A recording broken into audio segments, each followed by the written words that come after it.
दोस्तों, क्या आपने कभी सोचा है कि अगर आपको किसी छोटे से टापू पर बिल्कुल अकेले छोड़ दिया जाए, ना कोई इंसान, ना कोई मदद, और वहां रहना पड़े पूरे 18 सालों तक, तो क्या आप जिंदा रह पाएंगे? ज्यादातर लोगों का जवाब होगा नहीं। लेकिन आज की कहानी एक ऐसी औरत की है जिसने ये कर दिखाया है। उसने पूरी जिंदगी लगभग मौत से लड़कर बिताई, और ये किसी फिल्म की कहानी नहीं बल्कि एक सच्ची घटना है। तो चलिए जानते आखिर कौन थी वो औरत जिसने अकेलेपन को मात देकर पूरे 18 सालों तक जिंदा रहने का चमत्कार कर दिखाया। साल था 1835। कैलिफोर्निया के तट से कई मील दूर एक छोटा सा टापू है, सैन निकोलस आइलैंड। यहाँ रहती थी निकोलोनो जनजाति, करीब 200 से 300 लोगों की एक छोटी सी कम्युनिटी। उनका जीवन समुद्र पर पूरी तरह निर्भर था। दिन में मछलियां पकड़ना, सीप और समुद्री जीवों का शिकार करना और जड़ी बूटियों से इलाज करना।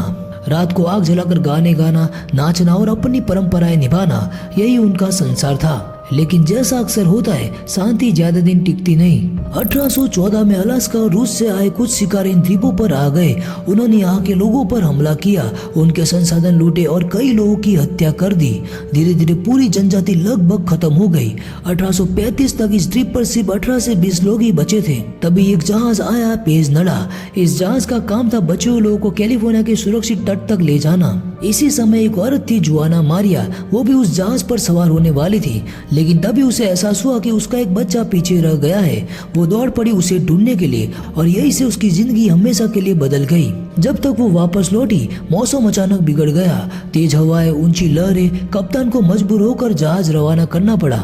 और जब जुआना मारिया लौटकर आई तो वो अकेली रह गई थी। सिर्फ समुद्र, आसमान और एक छोटा सा द्वीप, अब यही उसका घर था।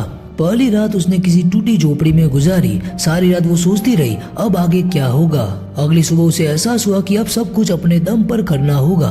उसने सीखा कि समुद्र का पानी पीने लायक नहीं होता। जब भी बारिश होती, वो पत्थरों से गड्ढे बनाती और उन पर पत्ते बिछाकर पानी जमा करती। वो बारिश का पानी उसका पीने का स्रोत बन गया। खाने के लिए वो ज्वार भाटे में फंसी मछलियां पकड़ती, कभी शंख या सीप निकालती, और जब कुछ नहीं मिलता तो पौधों की जड़ें, यहाँ तक कि कीड़े मकोड़े भी खा लेती। लेकिन उसने कभी हार नहीं मानी। उसका एक ही लक्ष्य था, जिंदा रहना। धीरे धीरे उसने हड्डी और लकड़ियों से अपने लिए एक नया घर बनाया। पक्षियों के पंखों और जानवरों की खाल से कपड़े बनाए, सिल्क की नसों से धागे तैयार किए और छोटी हड्डियों की सुई बनाकर कपड़े सीती रही। उसने आग जलाना भी सीखा और उस आग को कभी बुझने नहीं दी, क्योंकि उसे पता था एक बार बुझ गई तो दोबारा जलाना लगभग असंभव होगा। दिन ब दिन वो और मजबूत होती गई। वो अब समुद्र के पैटर्न समझने लगी थी। कब ज्वार आएगा, कब तूफान उठेगा, किस दिशा से हवा चलेगी, वो प्रकृति की भाषा पढ़ना सीख चुकी थी। साल बीतते गए, पहले 5, फिर 10 और फिर पूरे 18 साल। जुआना मारिया अब इस द्वीप का हिस्सा बन चुकी थी। वो लहरों से बातें करती, पक्षियों से संवाद करती, कभी अकेलेपन से लड़ती, कभी मुस्कुराकर आसमान को देखती। अब उसे किसी से डर नहीं लगता था। साल था 1853। एक अमेरिकी कप्तान जॉन नीडेवर को खबर मिली कि किसी निर्जन टापू पर एक औरत देखी गई है। वो जब वहां पहुंचे तो उन्होंने देखा रेत पर एक झोपड़ी, शंखों से सजी दीवारें और बीच में एक औरत हड्डियों और पंखों के कपड़ों में। वो थी जुआना मारिया, जो अब लगभग इंसानों की दुनिया से अनजान हो चुकी थी। वो अपनी पुरानी भाषा में बोलती रही, जिसे अब कोई समझ नहीं पाता था। जब उसे जहाज पर लाया गया, वो मुस्कुरा रही थी और गुनगुना रही थी, शायद राहत का या शायद अलविदा का गीत।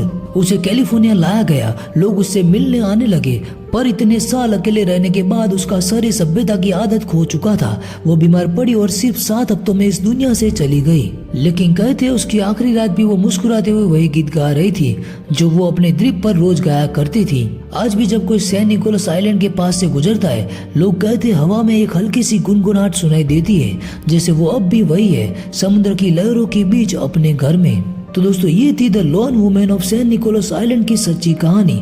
एक ऐसी औरत की जिसने इंसानियत, साहस और उम्मीद की नई परिभाषा लिखी। अगर आपको ये वीडियो पसंद आया हो तो इस वीडियो को लाइक करके अपने दोस्तों के साथ शेयर जरूर कर देना, और कमेंट में मुझे ये जरूर बताना कि क्या आप ऐसी जगह होते तो सर्वाइव कर पाते। तो मिलते अगली वीडियो में, तब तक के लिए बाय बाय।